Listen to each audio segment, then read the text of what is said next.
धुळ्याच्या दारूबंदी विभागाचे जवान हेमंत पाटील यांना मिळालेल्या गुप्त माहितीनुसार दारूबंदी विभागाच्या अधिकाऱ्यांनी शिरपूरच्या जोयदा गावातील गोडाऊनवर छापा टाकत मोठी कारवाई केली आहे। या कारवाईमध्ये दारूबंदी विभागाच्या पथकानं दारूच्या साठ्यानं भरलेले 106 ड्रमसह 23,520 लिटर दारूचा साठा आणि परराज्यातील imperial blue विस्कीचे 50 box, McDowell number 1 विस्कीचे 85 box असे 135 बॉक्स जप्त करत तब्बल 67,77,250 रुपये किमतीचा मुद्देमाल दारूबंदी विभागानं जप्त करत मोठी कारवाई केली आहे। काल दिनांक 21/6/2026 रोजी आमचे या राज्य उत्पादन शुल्क विभागाकडून या विभागाचे जवान श्री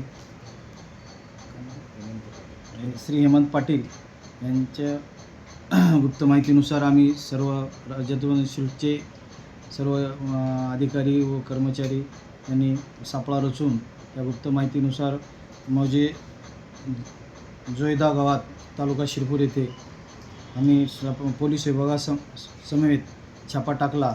छाप्यामध्ये दारूबंदी गुन्ह्याचा मुद्देमाल मिळून आला 67,77,250 रुपयाचा। त्यामध्ये दोन आरोपी विरुद्ध मुंबई दारूबंदी कायद्याअंतर्गत विविध कलमान्वये त्यांच्यावर गुन्हा दाखल केलेला आहे। म्हणजे त्या संबंधित आम्ही पोलीस पाटील आणि यांना पत्रव्यवहार करून त्यांनी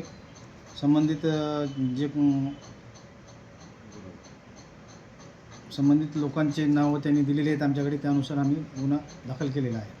या प्रकरणी प्रवीण भालचंद्र वाणी उर्फ दादा वाणी व ताराचंद रायसिंग पावरा या दोघा फरार आरोपींविरोधात महाराष्ट्र दारूबंदी अधिनियम कायद्यानुसार गुन्हा दाखल करण्यात आलाय। बड्या दारू तस्करावर कारवाई करण्यात आल्यानं दारू माफियांचं धाबं चांगलंच दणाणलंय।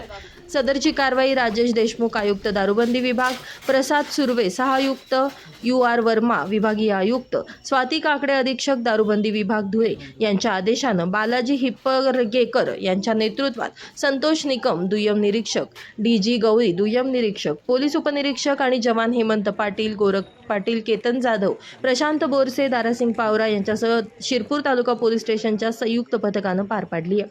Bureau report, Lumbini news, Dhule.